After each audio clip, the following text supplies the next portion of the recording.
اعوذ باللہ من الشیطان اللعین الرجیم بسم اللہ الرحمن الرحیم الحمد للہ رب العالمین الصلاة والسلام علی اشرف الانبیاء والمرسلین وعلی آلہ الطیبین الطاہرین المعصومین الذین اذہب اللہ عنہم الرجس وطہرہم تطہیرا اللہم صلی علی محمد وآل محمد اللہم خرجنا من الظلمات الوہم واکرمنا بنور الفہم اللہم افتح علینا ابواب رحمتک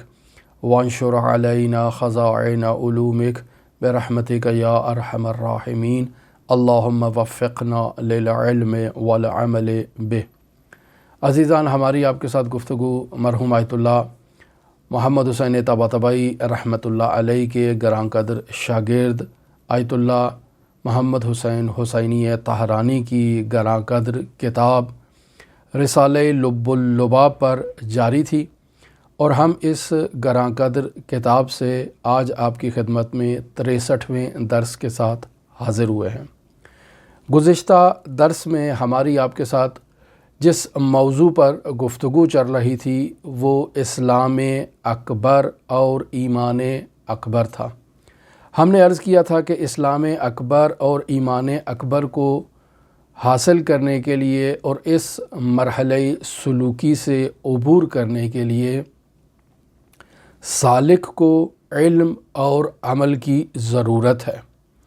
سالک علم حاصل کرے اور پھر اس علم پر عمل کرے۔ علم کی میراث عمل ہے اور عمل کی میراث علم ہے۔ یہ وہ موضوعات ہیں جن پر ہم تفصیلی آپ کے ساتھ گفتگو کر چکے، اور یہ بیان ہوا کہ سالک کو علم فقہ حاصل کرنا چاہیے،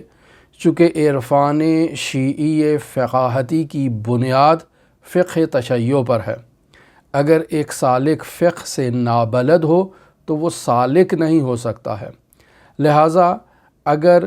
اس عنوان سے یہ بیان کیا جائے فرق کہ جو ایک عرفان شیعی فقاہتی کے پیروکار ایک عارف میں اور ایک جاہل صوفی میں جو فرق قائم کیا جا سکتا ہے وہ یہی ہے کہ ایک عارف شیعی فقہ شیعہ کو اپنی بنیاد قرار دے کر سلوکی مراحل کو طے کرتا ہے، جبکہ ایک صوفی جو ہمارے معاشرے میں جسے صوفی کہا جاتا ہے وہ فقہ شیعہ سے نابلد ہوتا ہے، ناواقف ہوتا ہے۔ البتہ وہ صوفی کہ جو حوزہ علمیہ کے قریب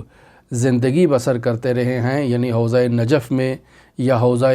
ایران کے قریب جو افراد زندگی بسر کرتے رہے ہیں، وہ فقہ شیعہ سے آشنائی رکھتے ہیں اور ان پر عمل کرتے ہیں۔ لہٰذا بسا اوقات ہمارے معاشرے میں ایسے متدین افراد کو جو دین پر عمل کرتے ہیں انہیں بھی مسامحتاً صوفی کہہ دیا جاتا ہے، کہ جو نادرست ہے، اور اس موضوع پر ہم تفصیلی گفتگو پہلے بیان کر چکے ہیں۔ لیکن چونکہ ہمارا موضوع بحث تصوف اور صوفیوں پر گفتگو کرنا نہیں ہے، لہٰذا اس موضوع کو یہاں اس مرحلے پر نہیں چھیڑتے اور دوبارہ اپنی گفتگو کی طرف واپس آتے ہیں کہ سیر و سلوک کے 12 مراحل میں اسلام اکبر اور ایمان اکبر کے مرحلے کو طے کرنے کے لیے ایک سالک کے لیے ضروری ہے کہ وہ علم حاصل کرے اور پھر اس علم پر عمل کرے۔ عمل کے نتیجے میں خداوند متعال اسے مزید علم عطا کرے گا کہ جو عمل کی میراث ہے۔ لہٰذا حضرت صادق آل محمد سے روایت متعدد مرتبہ ہم نقل کر چکے کہ من عمل بما علم ورثہ اللہ علم ما لم یعلم،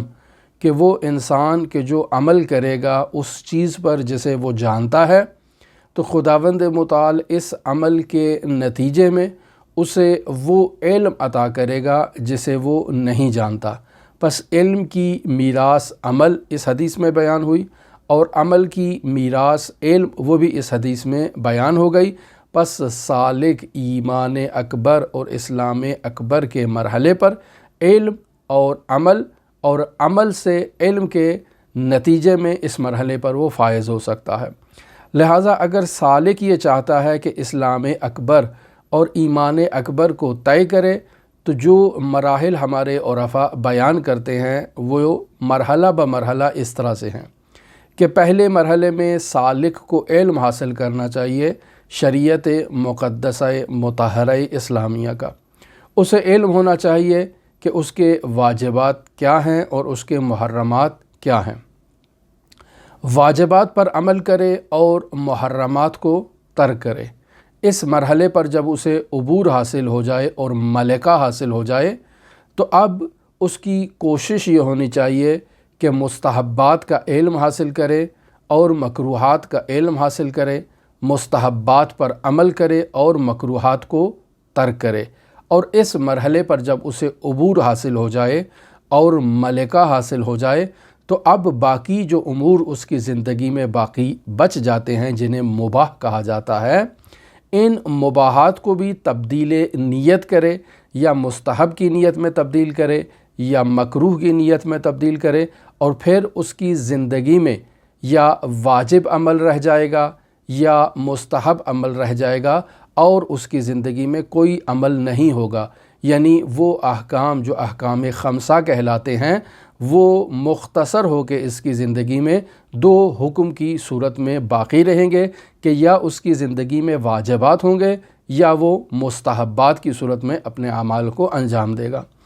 ایسے علماء کے واقعات اور حکایات بھی ہم تفصیلاً آپ کی خدمت میں گاہ بگاہ بیان کر چکے ہیں۔ لہٰذا اگر انسان سالک ایسا نہیں کرتا، البتہ یہ منافات نہیں رکھتا ہے کہ انسان واجب پر بھی عمل کرے اور اس کے ساتھ ساتھ مستحب پر بھی عمل کرے، یعنی ہم نے جو کہا کہ پہلے مرحلے میں وہ واجبات پر عمل کرے اور محرمات کو ترک کرے اور اس میں ملکہ حاصل کرے، تو یہاں منافات نہیں ہے کہ وہ یہاں اس مرحلے میں مستحبات پر عمل نہیں کر سکتا، مستحبات پر یہاں پر بھی وہ عمل کرے گا، لیکن ابھی اس کا فوکس ملکہ حاصل کرنا ہے واجبات پر اور ترک محرمات پر۔ جب اس مرحلے میں اس کو ملکہ حاصل ہو گیا، اس نے اپنے نفس کو اس ریاضت کے مرحلے سے عبور کر لیا، تو اب دوسرے مرحلے میں داخل ہو، اور ہم نے بیان کیا کہ اس دوسرے مرحلے میں اسے سنن النبی صلی اللہ علیہ وآلہ وسلم کو اچھی طرح سے معلوم کرنا اس کے لیے ضروری ہے تاکہ وہ ان پر عمل کرے۔ سوال یہ انسان کے لیے کیوں ضروری ہے؟ اس لیے تاکہ انسان تکامل کے مراحل کو طے کرے۔ اگر سالک سے ایک واجب ترک ہو جاتا ہے اور اس انسان سے واجب ترک ہونے کے بعد باقی اعمال جو اپنی زندگی میں انجام دے رہا ہے، تو چونکہ سالک سے واجب ترک ہوا ہے تو باقی اعمال اس کے وجود پر وہ اثر انداز نہیں ہوں گے اور اس کے ارتقاء کا باعث نہیں بنیں گے۔ لہٰذا پہلے مرحلے میں سالک کے لیے واجبات کو جاننا اور ان پر عمل کرنا نہایت ضروری ہے۔ لہٰذا وہ افراد جو مستحبات پر عمل کرتے ہیں، ذکر کرتے ہیں، دعائیں کرتے ہیں، چلے کرتے ہیں، وظائف کرتے ہیں، لیکن ان کی زندگی میں تاثیر نمودار نہیں ہو رہا، تو وہ اپنی تھوڑا زحمت کریں اور گردن کو پیچھے گھمائیں اور دیکھیں کہ کون سا واجب ان سے ترک ہوا ہے اور کون سا حرام فعل ان سے انجام پایا ہے۔ ہم جو اس مرحلے کی اس قدر تاکید کر رہے ہیں فقہائے شیعہ سے نقل کرتے ہوئے، اس کی بنیاد یہی ہے کہ تکامل انسانی کے لیے یہ چیز بہت ضروری ہے۔ اگر سالک کے وجود پر اثر نہیں ہو رہا ان مستحبات کا یا ان اعمال کا جنہیں وہ انجام دے رہا ہے، تو اپنے اعمال پر ایک تجدید نظر کرے اور دیکھے اس کی زندگی میں کہاں اس کے رفتار میں کوئی ایسی خامی پائی جا رہی ہے کہ جس خامی کی بدولت وہ ارتقائی منازل کو طے نہیں کر پا رہا۔ لہٰذا ہم نے عرض کیا کہ سالک کے اعمال دو طرح کے ہیں، اعمال بدنی ہیں اور اعمال قلبی ہیں۔ اب اعمال بدنی تو آپ کی خدمت میں بیان ہو چکے کہ یہ واضح ہیں، وہ اعمال جنہیں سالک اپنے بدن سے انجام دیتا ہے، حتیٰ انسان کی یہ جو ابرو ہے اس کا اشارہ بھی سالک کے وجود پر اثر انداز ہوتا ہے۔ وہ ایک واقعہ جسے مرحوم امام خمینی رحمۃ اللہ علیہ کے فرزند نے نقل کیا کہ جب امام خمینی رحمۃ اللہ علیہ کا ارتحال اور انتقال ہوا تو حاج احمد آغا نے انہیں عالم رؤیا میں مشاہدہ کیا اور ان سے ان کی کیفیت کے بارے میں پوچھا تو حاج احمد آغا کو امام رحمۃ اللہ علیہ نے اس مطلب کی طرف اشارہ کیا کہ یہ جو ہاتھ جسے ہم یوں ہلاتے ہیں، اس ہاتھ کی بھی انسان کے وجود پر اور اعمال پر ایک تاثیر ہے، لہٰذا اس ہاتھ کو حرکت دیتے وقت بھی انسان کو اس کا خیال رکھنا چاہیے کہ یہ عبث اور فضول نہیں ہونا چاہیے، لہٰذا انسان کے تمام اعمال، انسان کی تمام رفتار، اس پر اس کا کنٹرول ہونا چاہیے، اس کو عبور ہونا چاہیے، یہ انسان کے بدنی اعمال ہیں، لہٰذا سنن النبی صلی اللہ علیہ وآلہ وسلم کا مطالعہ اور اس پر عمل ضروری ہے تاکہ انسان کے بدن کے ہر عضو سے متعلق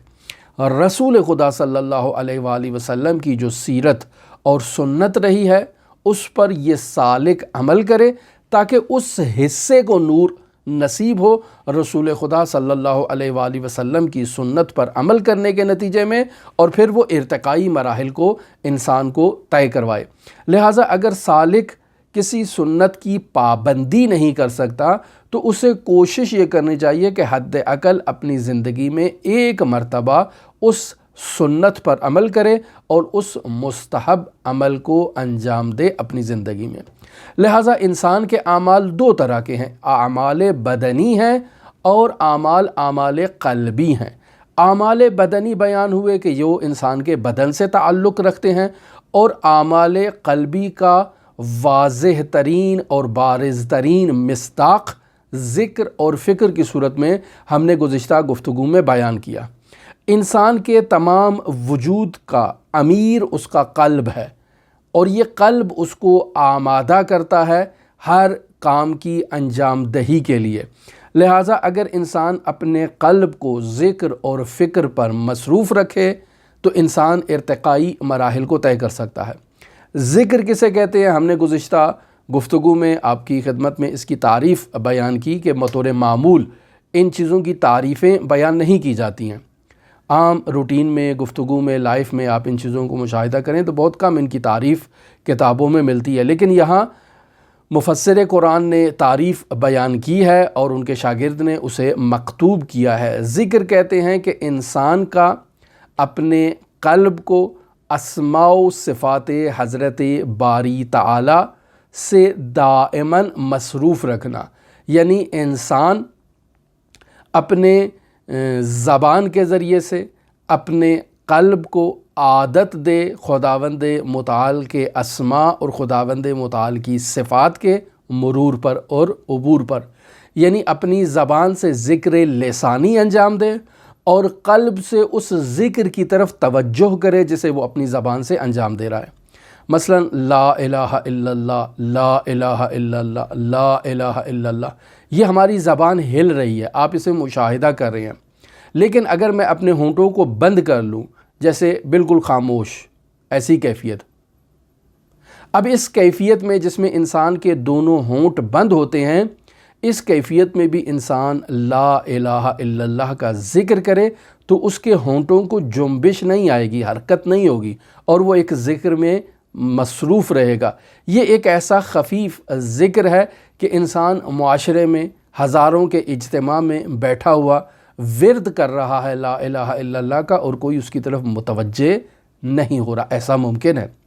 اور ایک وہ ذکر ہے جس سے انسان کے ہونٹوں کو جنبش آتی ہے، لا الہ الا انت سبحانک انی کنت من الظالمین۔ اب اگر میں اپنے ہونٹوں کو حرکت نہ دوں اور اس ذکر کو بطور ذکر لسانی انجام دینا چاہوں تو ایسے نہیں ہو سکتا ہے۔ ہاں البتہ ذکر قلبی ہو سکتا ہے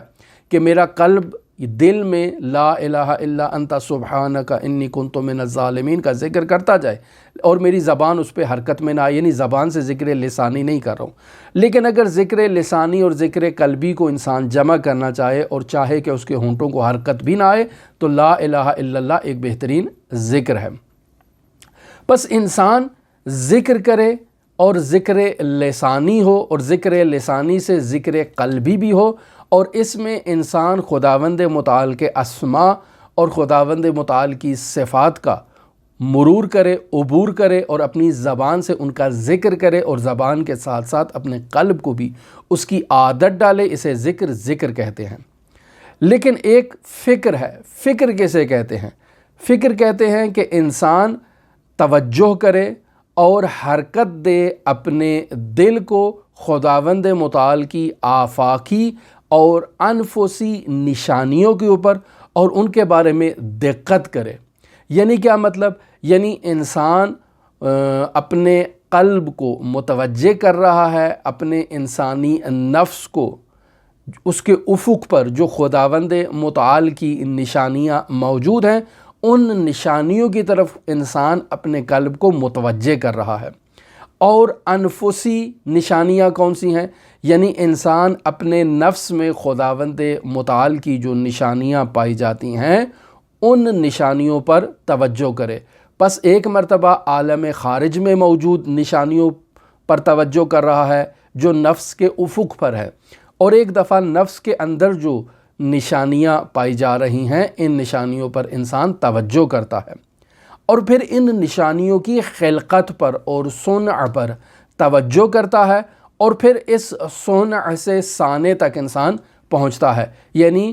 مخلوق سے خالق تک کا سفر طے کرتا ہے اور خالق کی طرف متوجہ ہوتا ہے، اور پھر اس کی عظمت کو اپنے دل میں جگہ دیتا ہے. اسے فکر کہتے ہیں کہ انسان خداوند متعال کی مخلوقات جو آفاقی ہیں یا انفسی ہیں ان مخلوقات پر توجہ کرنے کے نتیجے میں خداوند متعال تک پہنچ جائے تو اسے فکر کہا جاتا ہے. پس ذکر بھی معلوم ہو گیا، فکر بھی معلوم ہو گیا. اب انسان اپنے قلب کو جو اس کے بدن کا امیر ہے اسے ذکر اور فکر کی عادت دے. جب انسان ذکر اور فکر کی اپنے وجود کو، اپنے ظاہر کو اور اپنے باطن کو عادت دے گا تو یہ ایمان سے سرشار ہو جائے گا، اور پھر ہر عضو کو اس کا حق ادا کر رہا ہے سنن النبی صلی اللہ علیہ وآلہ وسلم پر عمل کرنے کی صورت میں. تو اب اس کا اسلام اکبر بھی کامل ہو جائے گا اور ایمان اکبر کا مرحلہ بھی یہ طے کر لے گا. لہٰذا گزشتہ روز جو ہم نے سورہ انعام کی آیت نمبر 82 کو آپ کی خدمت میں نقل کیا، جس میں خداوند متعال ارشاد فرما رہے الذین آمنوا ولم یلبسوا ایمانہم بظلم، یعنی وہ لوگ جو ایمان لے کر آئے لیکن انہوں نے اپنے ایمان کو ظلم کا لباس نہیں پہنایا. اولئک لہم الامن وہم مہتدون، یہی وہ لوگ ہیں جو امن کی وادی میں قدم رکھیں گے، اور پھر یہی وہ لوگ ہیں جو ہدایت یافتہ ہیں. پس یہ ایمان اکبر کے مرحلے پر فائز ہوں گے چونکہ انہوں نے اپنے انسانی وجود پر ظلم کا لباس نہیں ڈالا، اور ظلم کا لباس نہ ڈالنے کے نتیجے میں ان کے وجود میں امنیت بھی ہے، سکون بھی ہے، طمأنینہ بھی پایا جاتا ہے، اور یہ راہ ہدایت پر بھی ہیں، اور ان کے وجود سے نور ایمان خارج ہو جائے گا. لہٰذا یہاں سے آیت اللہ تہرانی اس نتیجے کو اخذ کر رہے ہیں جو آج کی عبارت سے متعلق ہے، اور ہم نے کہا تھا کہ ہمارے درس کی کچھ سطور باقی رہ گئی ہیں جنہیں ہم آئندہ درس میں بیان کریں گے. وہ یہ ہے جس کا نتیجہ یہ ہے کہ انسان کے وجود سے اس ذکر اور اس فکر کی بدولت کسی قسم کا حزن اس کے وجود میں نہیں ہوگا، کسی قسم کا خوف انسان کے وجود میں نہیں ہوگا. سوال خوف کسے کہتے ہیں؟ خوف کہتے ہیں کہ وہ نامطلوب چیز جو ابھی انسان سے سرزد نہیں ہوئی ہے لیکن انسان کو اس کے ہونے کا خوف ہے. یعنی انسان سے کوئی کام سرزد نہیں ہوا، کوئی کام اس نے انجام نہیں دیا ہے، لیکن انسان کو خوف ہے کہ کہیں اس سے یہ فعل سرزد نہ ہو جائے، تو یہ خوف کہلاتا ہے اس سلوکی اصطلاح میں. حزن کسے کہتے ہیں؟ حزن کہتے ہیں وہ نامطلوب کام جو انسان سے سرزد ہو چکا ہے اور اب انسان اس پہ افسوس کھا رہا ہے. تو ایک سالک کی زندگی میں نہ تو خوف ہوتا ہے کسی فعل کے انجام دہی کا، یعنی کسی حرام کے ارتکاب کا، سالک کو خوف نہیں ہوتا ہے، اور حزن بھی نہیں ہوتا کسی واجب کے ترک کا. لہٰذا اس اعتبار سے سالک یقین کے مرحلے پر ہوتا ہے کہ نہ تو اس سے کوئی واجب ترک ہوگا اور نہ ہی اس سے کوئی حرام انجام پائے گا. لہٰذا سالک کا وجود مطمئن ہوتا ہے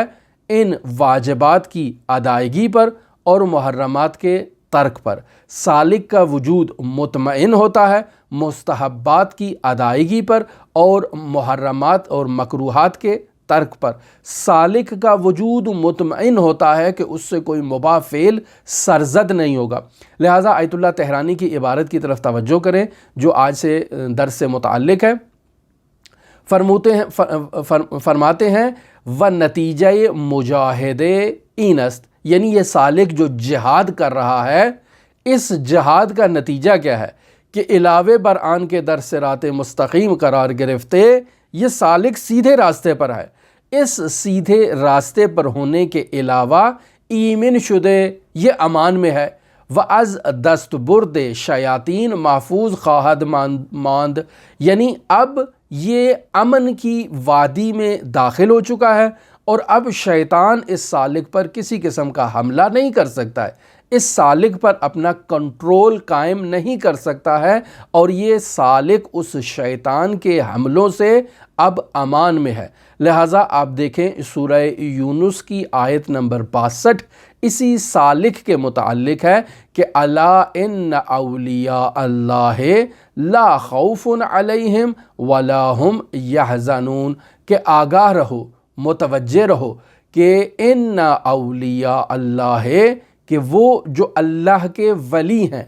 تو بے شک اللہ کے ولی لا خوف علیہم، کہ نہ تو ان کے اوپر خوف طاری ہوتا ہے، ولا هم یحزنون، اور نہ ہی یہ محزون ہوتے ہیں، یعنی نہ تو ان کے اوپر خوف ہے کہ کوئی انہوں نے فعل حرام انجام دیا ہو، نہیں، ان کے وجود سے کبھی کوئی ایسا نامطلوب کام انجام نہیں پائے گا کہ جس کے اوپر بعد میں یہ افسوس کھائیں، ولا هم یحزنون، اور نہ ہی ان کے اوپر کوئی حزن ہوگا کہ ان سے کوئی واجب امر ترک ہو چکا ہے اور اب اس واجب کے ترک ہونے پر یہ افسوس کھا رہے ہیں کہ میرے سے یہ واجب ترک کیوں ہوا ہے۔ لہٰذا عبارت دیکھیں کہ خوف عبارت اس، یعنی آیت اللہ طہرانی یہاں خوف اور حزن کی تعریف کر رہے ہیں۔ خوف عبارت اس از ترسیدن نسبت بے امری کے ہنوز واقع نہ شدے، یعنی انسان خوف کھائے ایک ایسے امر کے متعلق جسے ابھی اس نے انجام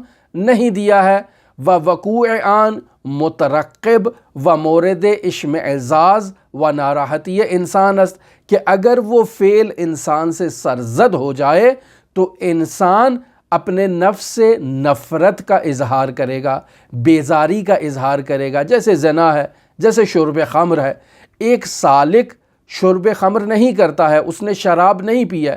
اور چونکہ اس نے شراب نہیں پی ہے تو اس کا نفس مطمئن ہے اس کیفیت میں کہ نہ تو اس نے پی ہے اور نہ ہی کبھی وہ پیے گا، درست ہے؟ لہٰذا اسے اس بابت جو ہے وہ خوف نہیں ہے، وہ خوف سے آزاد ہو چکا ہے۔ لیکن اگر انسان میں کیفیت ہے کہ کہیں میں شراب نہ پی لوں، تو انسان کو خوف رہے گا اس فعل کا کہ جسے ابھی اس نے انجام نہیں دیا ہے، لیکن اس کو اس کی انجام دہی کا خوف ہے، کہیں میرے سے کوئی غیبت سرزد نہ ہو جائے۔ ہم بطور معمول اپنی زندگی میں ایسے ہی پوشیدہ گناہوں میں مبتلا رہتے ہیں کہ جن کا ہمیں علم ہی نہیں ہوتا ہے۔ یہ روزمرہ زندگی میں غیبت ہے، تہمت ہے، بہتان ہے، افتراء ہے، یا لاعقل ہم ان چیزوں کو میڈیا کے ذریعے سے سنتے رہتے ہیں، تو چونکہ سن رہے ہیں لہٰذا ہمارا گناہ بھی وہی ہے کہ جو کرنے والے کا گناہ ہے۔ لہٰذا ایسی صورت میں ایک سالک ہمیشہ خوف زدہ ہے کہ میرے سے کہیں کوئی ایسا فعل حرام سرزد نہ ہو جائے جسے میں بیزاری کا اظہار کرتا ہوں، نفرت کا اظہار کرتا ہوں، کہ اگر وہ فعل مجھ سے ظاہر ہو جائے تو میں اپنے نفس سے بیزاری کا اظہار کروں گا، متنفر ہو جاؤں گا۔ تو یہ سالک کو خوف ہے، اور سالک محزون بھی نہیں ہوتا ہے، یعنی نہ تو خوف میں مبتلا ہوتا ہے اور نہ ہی حزن میں مبتلا ہوتا ہے۔ اگر سالک خوف اور حزن میں مبتلا ہو تو اس کا مطلب ہے ابھی وہ طمأنینہ کی کیفیت میں داخل نہیں ہوا ہے، ابھی اسے ملکہ حاصل نہیں ہوا ہے واجبات کی ادائیگی میں اور محرمات کے ترک میں، اور ابھی وہ ان مراحل سلوکی کو طے کر رہا ہے اور ابھی اسلام اکبر اور ایمان اکبر کے مرحلے پر کامیابی سے فائز نہیں ہوا ہے۔ چونکہ اگر سالک ایمان اکبر اور اسلام اکبر پر کامیابی سے فائز ہو جائے تو سالک مطمئن ہو جاتا ہے۔ سالک کو اس بات کا جو ہے وہ اطمینان ہوتا ہے کہ شیطان اب ان کے اوپر جو ہے وہ کسی قسم کا کنٹرول حاصل نہیں کر سکتا۔ الا ان اولیاء اللہ لا خوف علیہم ولا هم یحزنون، یعنی انہیں نہ تو خوف ہے اور نہ ہی حزن ہے، وہ مطمئن ہے، انہیں اطمینان ہے کہ شیطان ان کے وجود کے اوپر کنٹرول نہیں کر سکتا، نہ تو وہ فعل حرام کو انجام دیں گے کہ جس سے بعد میں ان کو اپنے نفس کے اوپر جو ہے وہ افسوس ہو، دکھ ہو، اور نہ ہی ان سے کوئی واجب ترک ہوگا کہ جس کے ترک ہونے پر وہ بیٹھ جائیں اور اب عزاداری کرنا شروع ہو جائیں یا افسوس کرنا شروع ہو جائیں۔ لہٰذا حزن کسے کہتے ہیں؟ کہتے ہیں حزن عبارت است از اندوہ و غم نسبت بے امر غیر ملائم و ناپسندی کے واقع شدہ است، یعنی حزن ایک ایسے غم کو کہا جاتا ہے، ایک ایسے حزن کو کہا جاتا ہے، ایک ایسے افسوس کو کہا جاتا ہے کہ جو غم اور افسوس کسی ایسے کام کی وجہ سے ہے کہ جو اس سے سرزد ہو گیا ہے، یعنی اس نے یہ واجب کو ترک کر دیا ہے جس پر ابھی اسے افسوس ہے، جسے ابھی اس پر کیا ہے؟ حزن ہے۔ پس یہ حزن اور افسوس کسی فعل کی انجام دہی پر ہے اور اب وہ اس پر افسوس کھا رہا ہے۔ پس خوف جو ہے وہ فعل کو انجام دینے سے پہلے ہے اور حزن عمل کو انجام دینے کے بعد کا مرحلہ ہے۔ پس سالک کو نہ تو خوف ہوگا اور نہ ہی سالک کو حزن ہوگا، اور وہ ان دونوں چیزوں سے امان میں ہوگا۔ لہٰذا فرماتے ہیں وَإِن دو معنی یعنی خوف اور حزن بر سالک اللہ رہ نہ دارت، یعنی سالک اب تو معنینے کی کیفیت میں ہے، واجبات کی ادائیگی کا اس کو ملکہ حاصل ہو چکا ہے، محرمات کے ترک کا اس کو ملکہ حاصل ہو چکا ہے، مستحبات کی ادائیگی پر اسے ملکہ حاصل ہو چکا ہے، مکروہات کے ترک پر اسے ملکہ حاصل ہو چکا ہے، اور مباح عمل کو بھی اپنی زندگی سے ترک کرنے میں وہ کامیاب ہو چکا ہے، یعنی اسے تبدیل نیت کر چکا ہے، یا مستحب میں یا مکروہ میں، مستحب میں انجام دے چکا ہے، مکروہ میں اسے ترک کر چکا ہے۔ تو اب سالک کی زندگی میں صرف دو ہی امر باقی رہ گئے ہیں، یا فعل واجب ہے یا فعل مستحب ہے، نہ تو اس کی زندگی میں حرام کی جگہ ہے، نہ اس کی زندگی میں مکروہ کی جگہ ہے، نہ اس کی زندگی میں اب مباح کی جگہ باقی رہی ہے۔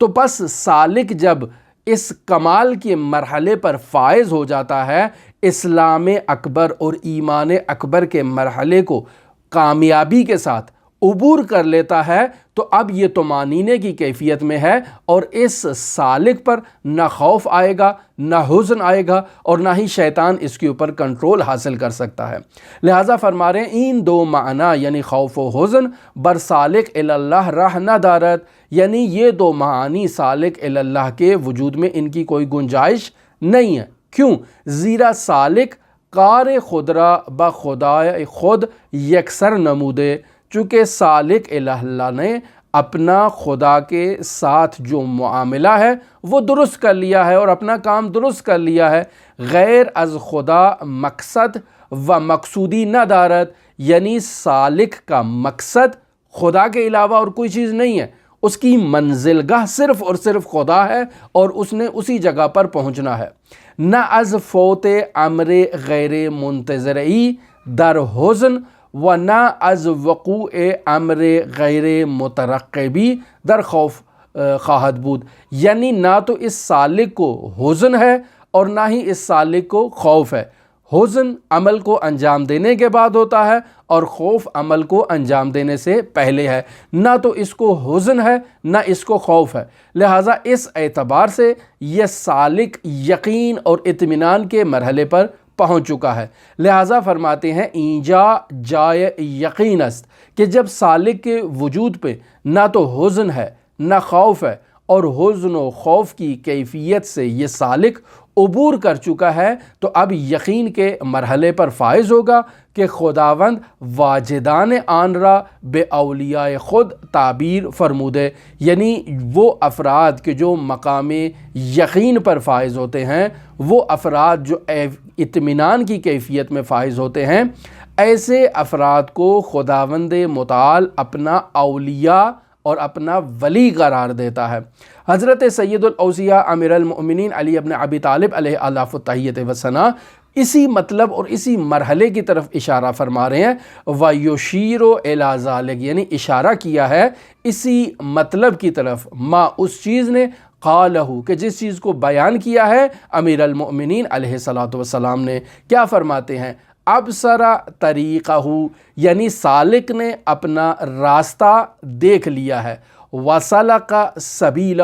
اور سالک نے اپنا راستہ طے بھی کر لیا ہے، صرف دیکھا نہیں ہے بلکہ اس راستے پر چل کے اس نے اپنا راستہ طے بھی کر لیا ہے۔ وعرف منارہ، اور اپنے راستے میں موجود نشانیوں کو اور میناروں کو بھی وہ جانتا ہے۔ وقطع غمارہ، اور جو نشیب و فراز راستے میں آتے ہیں ان اتار اور چڑھائی کی کیفیت سے اور نشیب و فراز سے وہ عبور کر چکا ہے۔ فہوا، پس اس کیفیت میں یہ سالک اور یہ مومن من الیقین، یہ یقین کی منزل پر فائز ہے۔ کون سے یقین کی منزل پر فائز ہے؟ علی مثل ضوء الشمس، ایسے ہی جیسے سورج کی اور روشنی کا ایک انسان کو یقین ہوتا ہے، اسی طرح یہ سالک ایک یقین کی کیفیت پر فائز ہے، اور اس یقین کی کیفیت کو کوئی اس سالک سے چھین نہیں سکتا ہے۔ اور پھر حضرت سید الاوصیاء امیر المومنین پھر ایک جگہ فرماتے ہیں، حجم بہم العلم علی حقیقت البصیرت، یعنی علم نے انہیں اپنی آغوش میں لے رکھا ہے اور حقیقت اور بصیرت ان کے سامنے منکشف ہو چکی ہے اور واضح ہو چکی ہے۔ وباشروا روح الیقین، اور وہ یقین اور اعتماد جو ہے وہ ان کی روح کے ساتھ امتزاج کر چکا ہے، یعنی ان کے وجود میں گھل مل چکا ہے۔ کوئی ان کے وجود سے اس یقین کو جدا نہیں کر سکتا، چونکہ اب وہ ان کی روح کا ایک حصہ بن چکا ہے اور اس سے امتزاج اختیار کر چکا ہے۔ وَاسْتَلَانَوْا مَسْتَوْعَرَهُ الْمُتْرَفُونَ، اور پھر فرماتے ہیں اور جن چیزوں کو لوگوں نے دشوار قرار دے رکھا تھا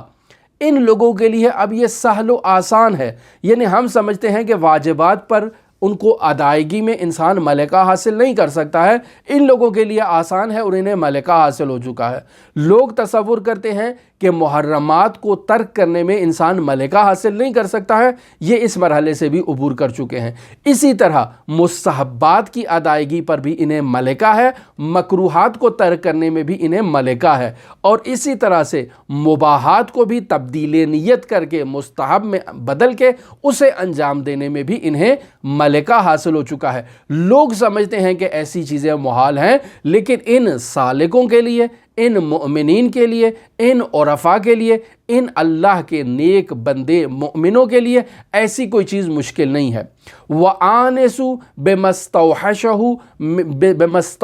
مِنْهُ الْجَاهِلُونَ، یہ لوگ مانوس ہو چکے ہیں ان چیزوں سے کہ جن سے جاہل جو ہے وہ وحشت کھاتے ہیں اور ان سے بھڑک اٹھتے ہیں۔ یعنی جاہلوں کا ان چیزوں میں کوئی لگاؤ نہیں ہوتا ہے، لیکن یہ ان چیزوں سے اور ان باتوں سے مانوس ہیں۔ آپ کی خدمت میں یہ جو میں کلام نقل کر رہا ہوں، یہ جو باتیں نقل کر رہا ہوں، یہ ہر کسی کے ہضم کی باتیں نہیں ہیں۔ ان باتوں سے صرف وہی لوگ مانوس ہوں گے کہ جو ان چیزوں سے لگاؤ رکھتے ہیں، دلچسپی رکھتے ہیں، محبت رکھتے ہیں، عشق رکھتے ہیں، ولو ابھی وہ ان مراحل کو طے کرنے میں کامیاب نہیں ہوئے، لیکن ان کی خواہش ہے کہ وہ ان مراحل کو طے کریں۔ لیکن وہ افراد کہ جو جاہل ہیں وہ ان سے وحشت کریں گے، وہ کہیں گے یہ کیا فضولیات اور لغویات کہی جا رہی ہیں، یہ کیا ایسی باتیں ہیں کہ جو صوفیوں والی باتیں ہیں، یعنی اس قسم کی تہمتیں لگا کر ان باتوں کو نظر انداز کر دیا جائے گا۔ لیکن ان سے مانوس وہی لوگ ہوں گے کہ جو اس وادی کے لوگ ہیں، جنہیں یہ باتیں سمجھ میں آتی ہیں۔ لہٰذا حضرت سید الاوصیاء فرماتے ہیں وَصَاحِبُ الدُّنْيَا بِعَبْدَانٍ، یعنی وہ ایسے جسموں کے ساتھ اس دنیا میں رہتے ہیں، ارواحہا کہ جن جسموں کی ارواح جو ہیں معلقۃ بالمحل الاعلی، یعنی ایسے جسموں کے ساتھ اس دنیا میں زندگی بسر کر رہے ہیں کہ جن جسموں کی سے متعلق جو ارواح ہیں وہ محل اعلیٰ کے ساتھ جو ہیں وہ پیوستہ اور وابستہ ہو چکی ہیں۔ جب ایک سالک ایک ایسی یقین اور اطمینان کی کیفیت پر فائز ہو تو آیت اللہ تہرانی اس کے بارے میں فرماتے ہیں در ہمین مرحلہ است کہ ابواب کشف و شہود بر او مفتوح خواہد بود۔ اب سالک کے لیے کشف و شہود کا دروازہ جو ہے وہ اس اسلام اکبر اور ایمان اکبر کے مرحلے کو کامیابی کے ساتھ طے کرنے میں اس کے اوپر جو ہے وہ کشف و شہود کا دروازہ کھل چکا ہے، لہٰذا اب یہ سالک جو ہے وہ کامیاب ہو چکا ہے۔ یہ وہ کشف و شہود رحمانی ہے جو ایک سالک کو جو ہے وہ اس مرحلے میں آ کر اس کی مدد کرتے ہیں اور اسے مزید اعلیٰ ترقی عطا کرتے ہیں۔ لہٰذا یہ سالک، یہ مومن کثرت عمل سے یقین کے مرحلے پر فائز ہو جائے گا۔ اب یہاں سے آیت اللہ تہرانی اس فصل کے آخری حصے میں داخل ہو رہے ہیں، اور آج کی ہماری یہ جو اس فصل جس پر ہماری آپ کے ساتھ گفتگو ہو رہی ہے، یہ فصل بھی تقریباً کمپلیٹ ہو جائے گی۔ اس فصل کو کمپلیٹ کرنے کے بعد آیت اللہ تہرانی باقاعدہ کچھ وظائف کو اور کچھ ذمہ داریوں کو بیان کریں گے۔ ظاہراً 25 ذمہ داریاں ہیں جو سیر و سلوک میں ایک سالک نے طے کرنی ہیں، لیکن ابھی ہم اس فصل سے باہر نہیں نکلے ہیں۔ آپ ابھی ہماری گفتگو کو توجہ کے ساتھ سنیں۔ یہاں جو بحث آیت اللہ تہرانی فرمانے لگے ہیں اس فصل کے اختتام پر، یہ نہایت ہی اہم بحث ہے، یعنی سالک اللہ کی ظاہری اور قلبی حالت سے متعلق ہے۔ یعنی یہ سالک اس دنیا میں کیسے زندگی بسر کر رہا ہے، میرے اور آپ کے درمیان زندہ بھی ہے، زندگی بھی بسر کر رہا ہے، میں اور آپ اسے اپنے جیسا سمجھتے ہیں لیکن در حقیقت وہ ہمارے جیسا نہیں ہے۔ عین اسی طرح سے جیسے رسول خدا صلی اللہ علیہ وآلہ وسلم اصحاب کے درمیان تھے، لیکن اصحاب جیسے نہیں تھے کہ جس سے لوگ تصور کرتے ہیں کہ یہ ہم جیسا ہے، ہم جیسے ہیں۔ نہیں عزیزان، نہ ہم جیسا ہے نہ ہم جیسے ہیں، اور اولیاء اللہ بھی نہ ہم جیسے ہیں اور نہ ہی ہماری طرح کے عام انسان ہیں، لیکن ان کی زندگی کا انداز ایسا ہے کہ وہ ہم جیسے دکھائی دیتے ہیں، وہ ہم میں سے دکھائی دیتے ہیں، در حقیقت وہ ہم میں سے بھی نہیں ہوتے اور ہم جیسے بھی نہیں ہوتے ہیں۔ یہاں در حقیقت 3 کیفیتوں کی طرف اشارہ کیا جا سکتا ہے۔ ایک کیفیت وہ ہے کہ وہ افراد جن کا ظاہر اور باطن یکساں ہے، یعنی نہ تو انہیں دنیا صرف اور صرف انہیں دنیا کی فکر ہے، آخرت کا انہیں کوئی خیال نہیں ہے، جن کا تمام ہم و غم روٹی کپڑا مکان اور یہی چیزیں ہیں، کیسے کاروبار کرنا ہے، کیسے ترقی کرنی ہے، کیسے بچوں کے اخراجات پورے کرنا ہے، کیسے دنیاوی آسائشوں کو حاصل کرنا ہے، اور یہی ان کی زندگی کا تمام ہم و غم ہے۔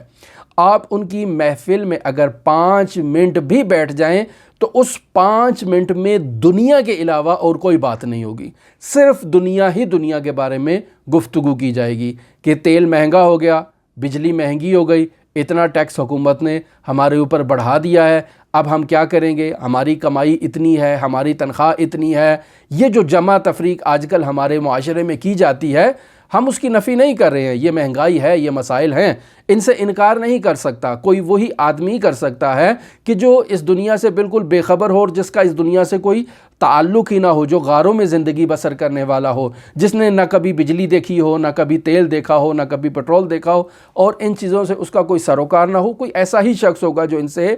بے تفاوت ہو سکتا ہے۔ لیکن ابھی ہماری بات یہ ہو رہی ہے کہ ایسے افراد جن کا تمام ہم و غم ہی ساری زندگی میں یہی ہے، یعنی ہر وقت وہ ان چیزوں کے بارے میں افسوس کھاتے رہتے ہیں اور اپنی مادی زندگی کو بہتر سے بہتر بنانے کے لیے ان کی جو ہے وہ جد و جہد رہتی ہے اور کوشش رہتی ہے کہ وہ اپنی دنیا کو کسی طرح سے سنوار لیں۔ ایک گروہ ایسا ہے۔ اس کے مد مقابل ایک گروہ ایسا ہے کہ جسے اس دنیا کا اصلاً کوئی فکر نہیں ہے، کوئی پرواہ ہی نہیں ہے، تیل اگر 200 کی بجائے 2000 کا بھی ہو جائے تو ان کو کوئی اس کی فکر ہی نہیں ہے۔ وہ دنیا سے قطع تعلق کر کے کسی دربار میں، کسی جو ہے وہ درگاہ میں بیٹھ کر جو ہے وہ آخرت کی فکر کر رہے ہیں، جو اپنی ہی دنیا میں مگن ہیں اور اپنا ہی انہیں جو ہے نا وہ ایک حال میں مست ہیں، انہیں اس دنیا کے بارے میں کچھ پتہ نہیں ہے۔ اگر آپ ان کے پاس بیٹھیں اور ان سے 2 کلمے اس دنیا کے بارے میں معلومات لینا چاہیں تو انہیں کچھ نہیں پتہ ہوگا کہ کون حکومت کر رہا ہے، کون حکومت سے اتر چکا ہے، مہنگائی کس کیفیت پر ہے، آٹے چاول کا کیا بھاؤ ہے، انہیں اصلاً اس چیزوں کا کوئی خبر نہیں ہوگی۔ لیکن ایک تیسرا گروہ بھی ہے اس دنیا میں کہ جو دنیا والوں کے سامنے دنیا کی رسم و رواج اور رکھ رکھاؤ کے مطابق زندگی کر رہا ہے، لیکن اگر آپ اس کے اندر جھانک کے دیکھیں تو یہ اندر سے خوف الہی میں مبتلا ہے، یہ اندر سے اللہ کا آدمی ہے، یہ اندر سے لباس تقوی پہنے ہوئے ہے، یہ اندر سے یقین کی حالت میں ہے، لیکن ظاہری طور پر اس کا اظہار نہیں کر رہا ہے۔ کیسے ہو سکتے ہیں یہ لوگ؟ مثلاً آپ ایک ایسے آدمی کو دیکھ لیں کہ جس کا کوئی نہایت ہی قریبی شخص، نہایت ہی عزیز شخص اس دنیا سے انتقال کر چکا ہے۔ یہ آئے گا، معاشرے میں روٹی بھی کھا رہا ہے، کپڑے بھی پہن رہا ہے، صاف کپڑے بھی پہن رہا ہے، معاشرے کی رسومات بھی ادا کر رہا ہے، یہ اپنا روزگار بھی ادا کر رہا ہے، لیکن اس کا قلب ان تمام کیفیات میں محزون ہے، اپنے عزیز کی یاد میں ہے، اپنے عزیز کے غم میں ہے، لیکن اس کے باوجود دنیا کے امور کو وہ انجام دے رہا ہے۔ کوئی بھی شخص اسے دیکھے گا کہ یہ دنیاوی امور کو انجام دے رہا ہے تو وہ اس کی باطنی کیفیت کا انکار نہیں کر سکتا ہے۔ آپ اس کی مثال لے سکتے ہیں حضرت امام زین العابدین علیہ آلاف التحیت و ثنا کہ جو واقعہ عاشور کے بعد ان کی کیا کیفیت تھی، یعنی دنیاوی امور کو انجام دے رہے تھے، لیکن اس کے باوجود حضرت سید الشہداء علیہ آلاف و تحیت و ثنا کا غم ایک لحظے بھر کے لیے بھی ان کی زندگی سے خالی نہیں ہے۔ یہ حضرت ثانیہ زہرا سلام اللہ علیہا کی مثال لے لیں، لیکن یہ بہت اعلیٰ درجے کی مثالیں ہیں۔ ہم عام روٹین میں اپنی زندگی میں، اپنی لائف میں ایسے آدمیوں کو مشاہدہ کر سکتے ہیں کہ جو معاشرے میں زندگی گزار رہے ہیں، معاشرے کی رسومات کو بھی نبھا رہے ہیں، معاشرے کے امور کو بھی انجام دے رہے ہیں، لیکن اندر سے ان کا قلب جو ہے وہ محزون ہے اور وہ حزن میں مبتلا ہیں۔ آپ اس کی ایک مثال حضرت سید الاوصیاء امیر المومنین علی ابن ابی طالب علیہ آلاف التحیت و ثنا کے فرمان ذیشان میں بھی دیکھ سکتے ہیں، جسے نہج البلاغہ ابن ابی الحدید میں بھی نقل کیا گیا ہے کہ فرماتے ہیں حضرت نے صفت المؤمن کے بارے میں بیان کیا ہے کہ المؤمن بشرہ فی وجہہ و حزنہ فی قلبہ، یعنی مؤمن کے چہرے پر، اس کے ظاہر پر بشر ہے، بشارت ہے، خوشی ہے، وہی دنیاوی امور ہیں، لیکن اس کا قلب جو ہے وہ محزون ہے اور وہ قلبی اعتبار سے ایک حزن میں مبتلا ہے۔ لہٰذا اس عبارت کو جسے آیت اللہ تہرانی نے یہاں بیان کیا ہے ہمارے لیے، اس پیراگراف کو دیکھیں، ہم اپنی گفتگو کو آگے لے کر چلتے ہیں۔ فرماتے ہیں کہ بدیہیست کہ این منزل منافاتی با بودن سالک در دنیا و اشتغال بے مشاغل اولیہ خود ندارت، یعنی سالک اس دنیا میں موجود ہے اور اس دنیا کی امور کو، رسومات کو، عادات کو انجام دے رہا ہے، لیکن اس کے یہ تمام دنیاوی کام انجام دینا اس کی سیر و سلوک سے منافات نہیں رکھتا ہے۔ ہمارے درمیان زندگی بسر کر رہے ہیں، ہم انہیں اپنے جیسا سمجھ رہے ہیں، بس اوقات ان کے ساتھ معاشرت کرتے ہیں تو کہتے ہیں ہمیں ان کے اندر سے کوئی ایسی خارق العادہ چیز نظر نہیں آ رہی ہے، جبکہ وہ ہمارے جیسے نہیں ہیں، ملکوتی انسان ہے اور ہمارے درمیان زندگی بسر کر رہے ہیں۔ پر فرماتے ہیں واضح سی بات ہے کہ این منزل، یعنی یہ جو منازل ہم نے بیان کی ہیں آپ کی خدمت میں، منافاتی با بودن سالک در دنیا و اشتغال بے مشاغل اولیہ یہ خود ندارت، یعنی سالک کے اس دنیا میں ہونے سے اور دنیاوی رسومات کو نبھانے سے منافات نہیں رکھتا ہے۔ و واردات قلبیہ او ربطی بے اوضاع خارجیہ از نکاح و قصب و تجارت و زراعت و امثال آنہا ندارت، یعنی وہ واردات قلبیہ جو ایک سالک کے باطن میں جو الہامات ہو رہے ہیں اور جو اس کی باطنی کیفیت ہے ایک سالک کی، وہ باطنی کیفیت جو ہے وہ اس کی ظاہری کیفیت سے کسی قسم کا تضاد اور منافات نہیں رکھتی ہے۔ ظاہری کیفیت میں وہ سالک نکاح بھی کرے گا، وہ سالک تجارت بھی کرے گا، وہ سالک زراعت بھی کرے گا، وہ درس بھی پڑھائے گا، مباحثہ جات بھی کرے گا، حرم مطہر میں بھی جائے گا، اور تمام کام جو اس دنیا میں اس نے انجام دینے ہیں ان کاموں کو انجام دے گا، لیکن اس کے باوجود اس کی جو قلبی کیفیت ہے وہ اس کی قلبی کیفیت ہے، وہ اس ظاہری کیفیت سے منافات نہیں رکھتی ہے۔ اور یہ سالک کو یہ ظاہری امور انجام دینا ہے تاکہ مزید تکامل اختیار کر سکے۔ کہتے ہیں سالک در عین آن کے در بین مردم بودے و امور دنیا را بجا می آورد روحش در ملکوت سیر نمودے، یعنی سالک ہمارے درمیان اس دنیا میں موجود ہے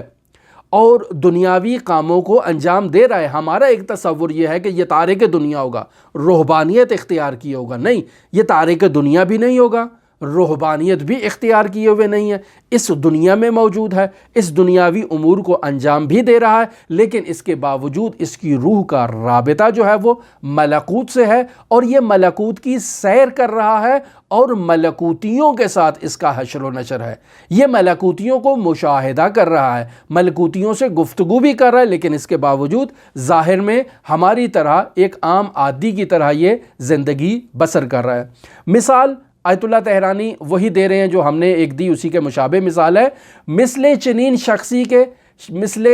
شخصی کسی است کے مصیبتی بر او وارد شدے، یعنی ایسا انسان ایک ایسے انسان کی مانند ہے کہ جس کے اوپر کوئی مصیبت آ جائے، کوئی غم آ جائے، کوئی مشکل آ جائے، و داغ عزیزی دیدے، یعنی اس کا کوئی عزیز فوت ہو گیا ہے اور اس کا غم اس کے وجود پر ہے، این مصیبت دیدے با آن کے درمیان مردم است، یہ غمزدہ شخص لوگوں کے درمیان موجود ہے، می گوید می روت می نشیند غذا می خورد می خوابد ولی در درون او غوغائی از یک سلسلے خاطرات محبوب اوست، یعنی یہ غمزدہ شخص لوگوں کے درمیان گفتگو کر رہا ہے، لوگوں کے ساتھ نشست و برخاست کر رہا ہے، ان کے گھروں میں جا رہا ہے، وہ اس کے پاس آ رہے ہیں، یہ ان کی دعوتیں بھی قبول کر رہا ہے، ان کے ساتھ کھا پی بھی رہا ہے اور سو رہا ہے، سب امور جو دنیا میں ایک انسان انجام دیتا ہے یہ ان امور کو انجام دے رہا ہے، لیکن اس کے وجود میں اندر ایک غوغا ہے، ایک طوفان ہے، جس طوفان کی وجہ سے یہ ہر وقت اپنے عزیز کی یاد میں کھویا ہوا ہے اور اس کی طرف متوجہ ہے، بے طوری کے ہر کے بے صورت او نظر افکنند درمی یابت کے او مصیبت زدہ است، یعنی ایک اس کی ایسی کیفیت ہے کہ یہ ان دنیاوی امور کو انجام دے رہا ہے، لیکن کوئی بھی شخص اس کو اگر دیکھ لے تو اس کو پتہ چل جائے گا کہ اس کا کوئی عزیز اس دنیا سے چلا گیا ہے، لیکن یہ رسم ظاہر کو بھی نبھا رہا ہے۔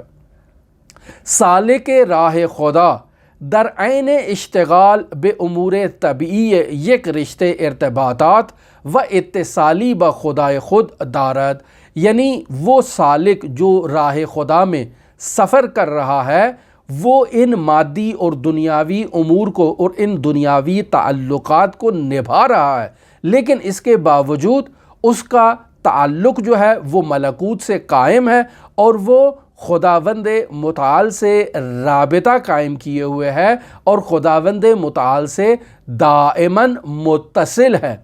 دریائی از شوق در دل او موج می زند، اس کے دل کی گہرائیوں میں ایک ایسا دریا موج زن ہے کہ جسے ہم مشاہدہ نہیں کر رہے۔ آتشی از عشق و محبت درون اورا می سوزاند، اس کے دل میں ایک عشق ہے اور محبت کا ایک ایسا طوفان ہے کہ جو آگ سے جلا رہا ہے اس کے باطن کو، یعنی اس کے باطن میں محبت اور عشق کی ایک آتش شعلہ ور ہے جو اس کے اندرون میں جل رہی ہے اور ہم اس کو ظاہری طور پر مشاہدہ نہیں کر رہے ہیں۔ غم و اندوہ ہجران دل اورا آب می کند، یعنی اس کے وجود میں جو غم ہے اور جو ہجران ہے، جو دوری ہے، وہ اس کے دل کو آہستہ آہستہ پگھلا رہی ہے۔ از این انقلاب درونی او جز خدا